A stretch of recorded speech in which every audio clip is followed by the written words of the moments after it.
ikintu kimbabaza urabona ni hajya umuntu ashobora kuguha sene ukina ugaca usanga iyo sene ishobora kubikubangamiye cyangwa se ukabona ko muri wewe uragerageza mugabo kumva ko wapi kuko nyine hari ukuntu umuntu ashobora kurakara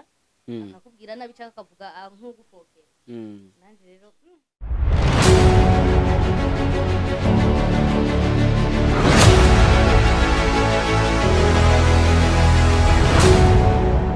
Yes, kana gushimira uko kuna Azwan TV aherereye hose ndiza ko meze neza ameze bon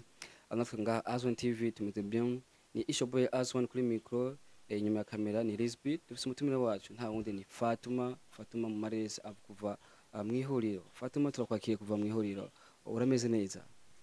ya ndashima meze neza wabewe urakoze cyane Fatuma reka tugusabe umanzura musi abakunzi ba Azwan TV kugira ngo dukomeze mu kiganiro bakunzi ba Azwan TV ndabaramukije muherereye hose ni wa mukobwa wanyu uwimana Fatuma nkaba nongeye kugaruka ku yindi ncuro ni wa mukobwa wanyu ava mu ihuriro TV nice mumenyereye ukina muri Mario series nkaba naje hano kugira nganire turagushimira cyane Fatuma kano kanya reka duhere mu mwuga wawe tuje no muri mu buzima bwa misi yose Fatuma abantu benshi barakubona muri Mario Fatuma ubu warashiye mu yindi club cyangwa yindi team kugira ngo ushike muri mwihuriro utangukina muri Mario ego ntago ari hano mpereye gukina narakinye muri Babuke TV okay narakinye n'ahandi hantu hagenda hatandukanye si hano gusa ni Fatuma ari mwaraca mwihuriro TV ku seri ya Mario niho muko muramubona yaba ejo hige yejo muzumubona no mu yindi sezo ikurikira ari murakinamwo kano kanya tumusanze mwihuriro TV yarimwo arashootinga tuvuge ku banyoni ba Azwan TV tumubazane kugira ngo mwombe vyinshi mutari muzi kuri we abatari bamuzi namwe mumenye abatari bazaho ahakinira Fatuma bamenye yuko akinira mwihuriro TV ari mu seri ya Mario Fatuma ni cyayi kintu cyambere kimaze kubabaza nyine kumva yuko ico kintu kikubangamira umutima wawe kuba winjiye mu vy'amafilme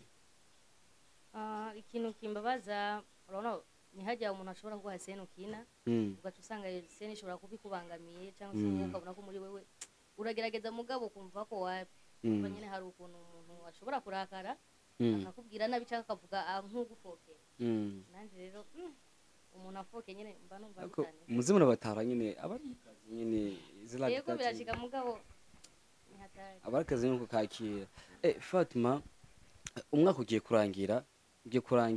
uri kurakinira ihuriro TV ukuracha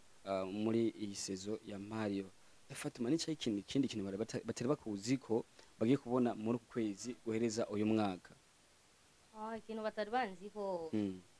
bakomeze kudukurikirana kiza biri inyuma bigiye kuza ndakomeza kubakorera neza tu okay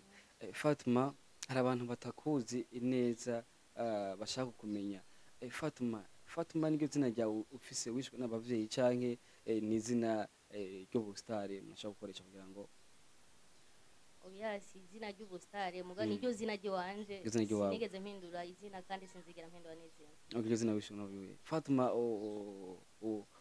uri ku mugabo canke urashari nyine umusingo nyine kumwe guciye twenga nyine nakamwimwe canke oya urabona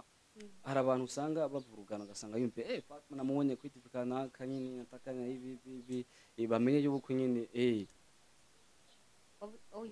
wahejeje nyine tabandi bantu kindi nyine ibyawo kwigira yasindarongogwa ariko ndafise umwana okay Fatuma umwuga wawe ukina nica ikintu cyakuryoheye na nubu wakibwira n'umuntu kavuga ati ikindi gishinye nahe cyaranyubatse cyarangyoheye cyatumye ibintu bashaka kubigumamwo cyatumye ibintu mu ndabishaka every day gushaka kubikora kugira ngo hari abantu abona Fatuma hari abantu usanga nk'abavyo bavuga ati naka uje gukina ibyo bintu harimo nibi ndize ko nawe tutaguciye kugira ngo bagucinyike umumenga ukantu ibyo bintu bikora nice ubwira nk'abantu umbe bashaka gukina film ariko bakabagozwa n'abandi ati ibi bintu harimo ibintu bibi nibiki ube ukurara ukuntu byinjiyemo naho gize nice ikintu ubwira nk'abandi bantu barakora gukurikirana ikintu nobabwira ndibaza yuko ikintu kwanza kugira ugikore no kuvuga ikonda kandi ikintu umaze kuvuga ikonda naho bo guca intege bingana gute cyangwa se bakabwira ibintu byose bibi kuri ico kintu wowe urimo gukora mugabo nibaze ko ugikunda nta kintu na kimwe ushobora guhindura ko ukomeza ivyo urimo. Nice. Ariko wowe igihe winjira mu by'amafilme nta mbogamizi zigeze zihaba abantu bakubwira amajambo ya nariya winjiye neza n'icyayi kintu cyakuryoheye kuva aho tango kina film. Ikintu ca mbere cyanjyoheye nukuba yani muri ujya mwanya mba ni kumwe n'abantu turi gukinana turi muri location manake mba numva nisanze ukuntu mba numva ndyohewe tu cenye mukene n'isene ugasanga sene bisaba yuko mutwenga nyine usanga irimo joje ahubwo iyo bishitse no gukina nka sene nyine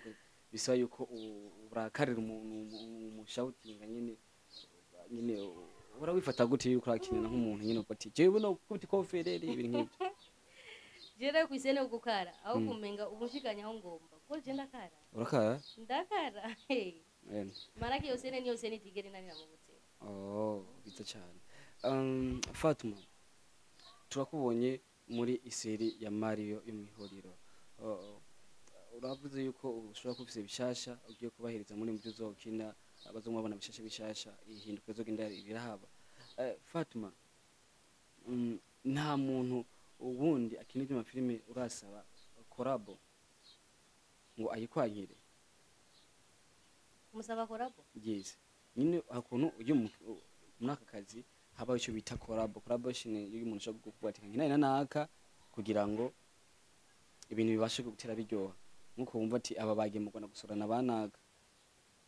Okay. Njye kwisaba hanze y'igihugu. Oya tuke hanze y'igihugu wari we wese yabanga cyo hanze y'igihugu bako duherenga. Gusaba ngaha birashoboka kuko kira muntu wese ategeza kugira indoto akuza kuba yakinana n'uri hejuru yiwe kugira ngo arabe ko hari aho ashobora gushika cyangwa se bifatanya. Mugabo rimwe na rimwe bishobora gushoboka cyangwa se ntibishoboke urumva bivana no uba wifuza. Fatuma kuva aho gereye mu Ihorero TV umuboso w'Ihorero TV arabafashije Mario kirakinwa neza abantu ko barayikurikirana ku matara yikurikirana ubwo arumva ko ari kuja gutonda ihoriro kugira ngo abashukana Ihorero TV ayikurikirana kugira ngo abone n'ukuntu ukina ku bantu bashasha tibakuzi. Fatuma urumwe urakina mu Ihoriro nta wundi umuntu araza kugusaba ngo uje kumukina muri TV? Kwanza ndashimira boss w'Ihorero TV ngabo Hamis. Ya vraiment baranyakiye neza. Banyeretse urukundo manake mbayeho nisanzuye turi kumumengana abavandimwe umva ntaco nabashinze. Bagufashe neza. Ego barafashe neza cyane. Aho ngaho ni sawa. Fatuma kano kana ukuri mikro za Azwen TV turashaka kumenya Fatuma asanzwe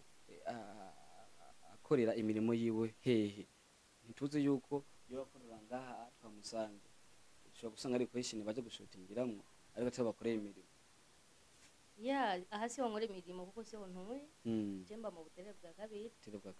akaba yo nsanzwe nkora nyine udukorwa two mu rugo n'indi mirimo nyine ndayikora hariya. Okay ni byiza cyane. Fatuma urabye ukuntu ukinamwo mu Ihoriro usari ni ugaragara cyane. Wavuze yuko ufise nk'umwana ariko ufise umwana igihe akubonye uje gukina mu by'amafilme ntigeze kubangamira kubwira nk'amajambo nyine mva guciza amumva ko